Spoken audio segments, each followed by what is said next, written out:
let's take it back to 1971, where bell-bottoms ruled, soul met psychedelia, and AM radio spun gold out of nowhere. These were the tracks that came out of the blue, hit like lightning and vanished just as fast, but left a groove that never quite faded. And wait till you hear what took the top spot. It rode in on a train and left the whole South crying. Number 15, Put Your Hand in the Hand by Ocean.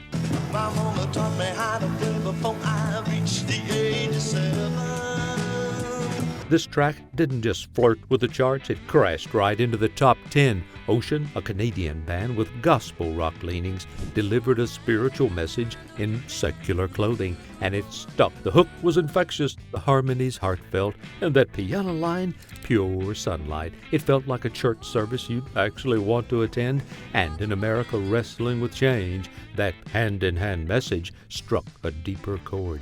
But Ocean never replicated this magic again. For the fires and the cellars were no different colors than what I profess to be. Just one heavenly flash before they disappeared into the mist. Next up, a song banned by radio stations that still broke into the Billboard Top 20.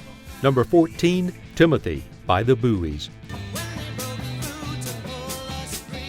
Now this one's got bite. Literally, Timothy was penned by Rupert Holmes. Yes, Escape, the Pina Colada song.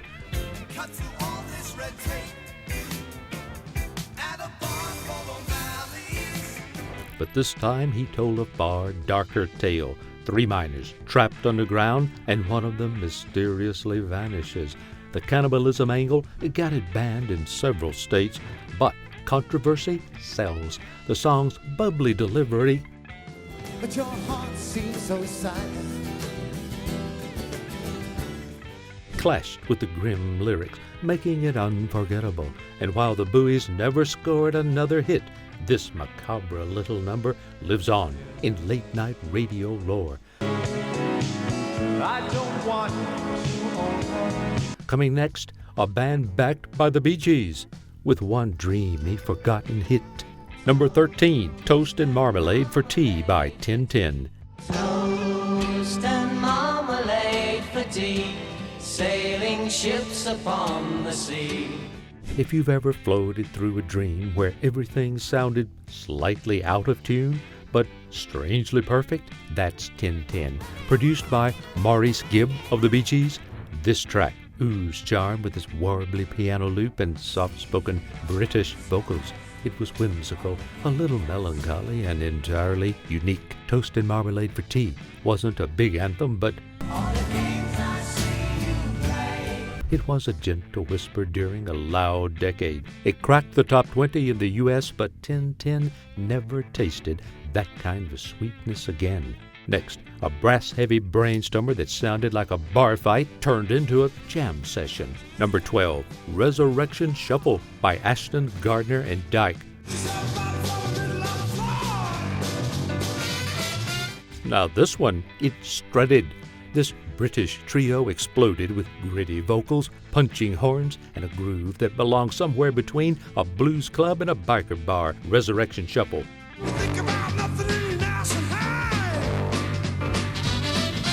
was a stomp through sacred and secular sound. Mixing gospel tones with barroom bravado, it hit hard in the UK and found its way into American rock playlists too. But the band never followed it up stateside.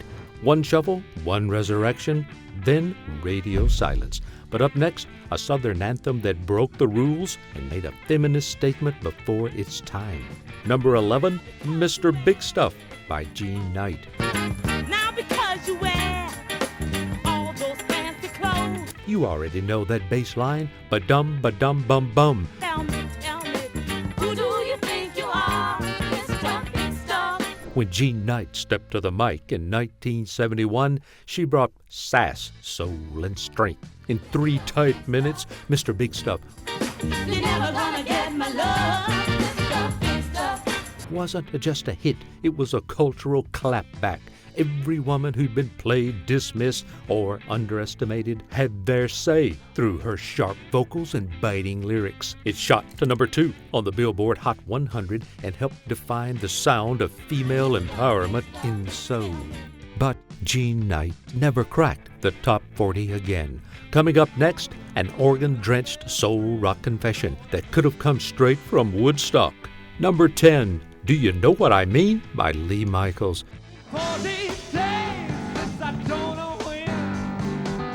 It's raw, it's real, and it hits like a late-night phone call you wish you never made. Lee Michaels' organ-heavy sound gave this breakup anthem a gritty backbone. He sang like a man unraveling, asking a question he already knew the answer to.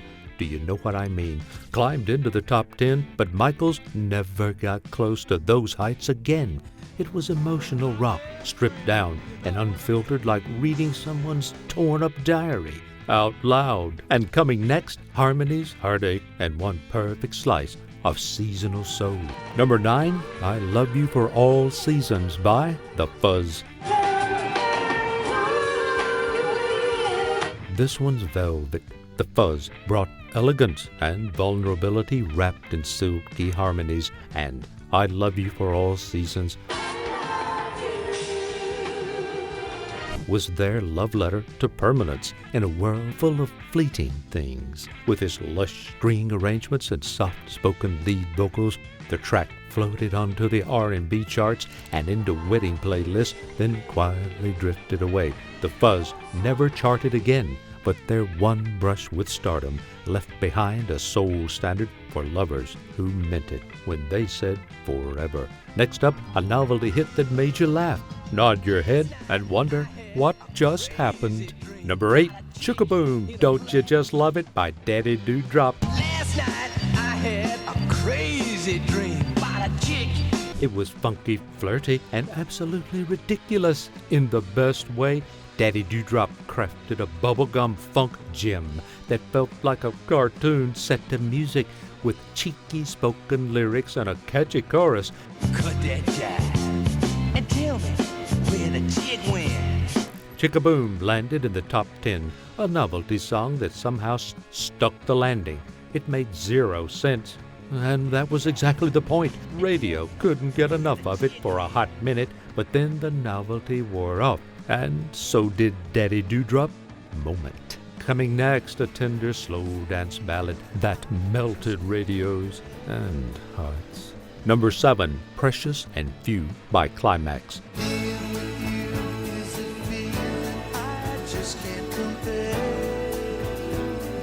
If you slow danced in 1971, chances are this was the soundtrack. Precious and Few was tender, poetic, and just a little bit heartbreaking.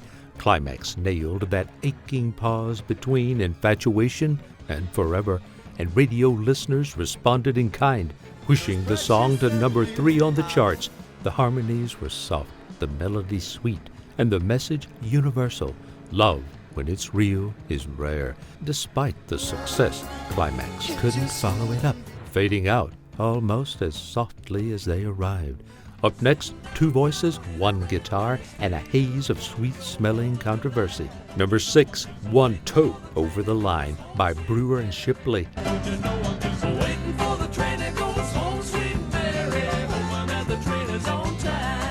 Now this is what early 70s sounded like in a dorm room. Brewer and Shipley's folk rock anthem captured the mellow rebellion of a generation drifting through highs and heartaches.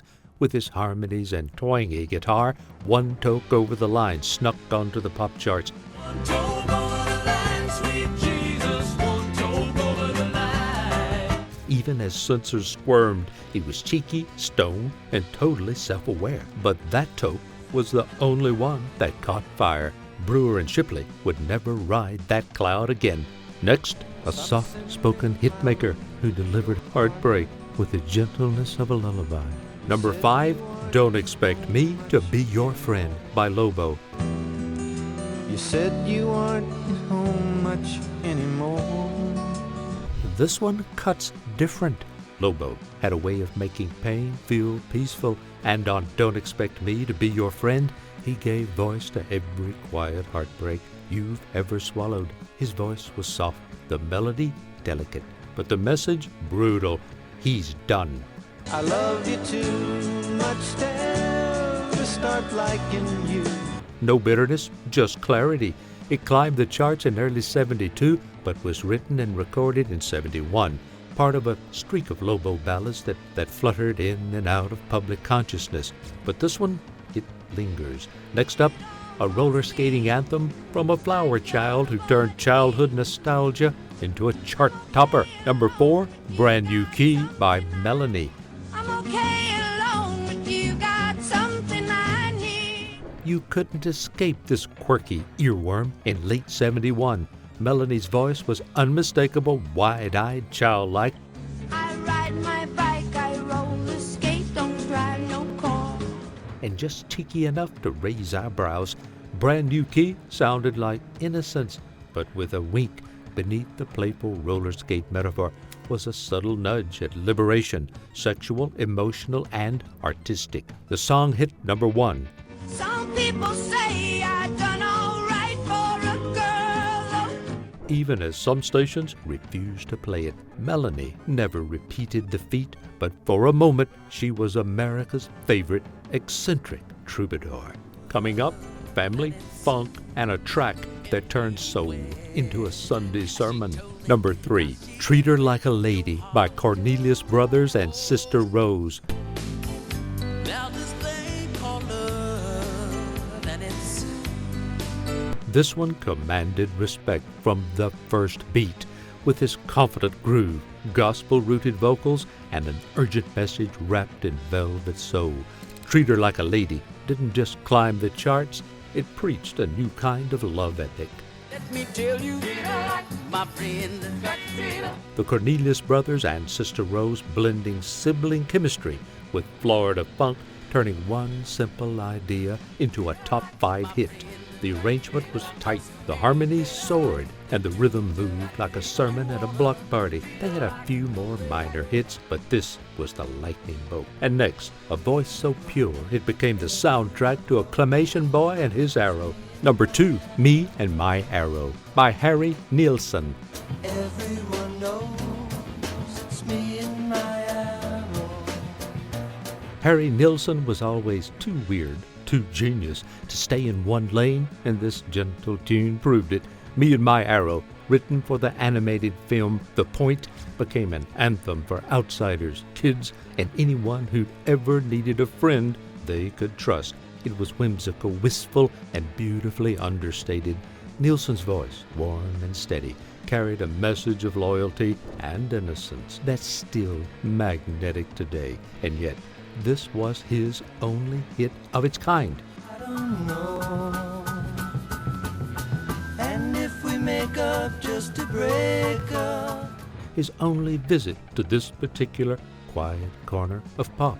And now, the Southern ballad that turned a Civil War lament into a national moment. Number 1, The Night They Drove Old Dixie Down by Joan Boaz.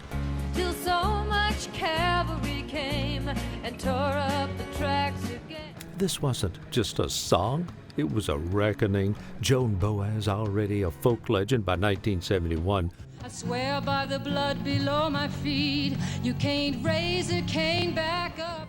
borrowed this powerful Southern elegy from The Band and turned it into a top 3 hit. But her version brought a woman's voice and national attention to a tale of Southern defeat, dignity, and despair. The orchestration swelled like a funeral procession, and Baez's delivery made every word feel haunted. It sparked conversations about history, heritage, and whose stories get told in America. And just like that, Joan Boaz had her only mainstream pop hit and never chased the charts again. So which of these one-hit wonders took you back?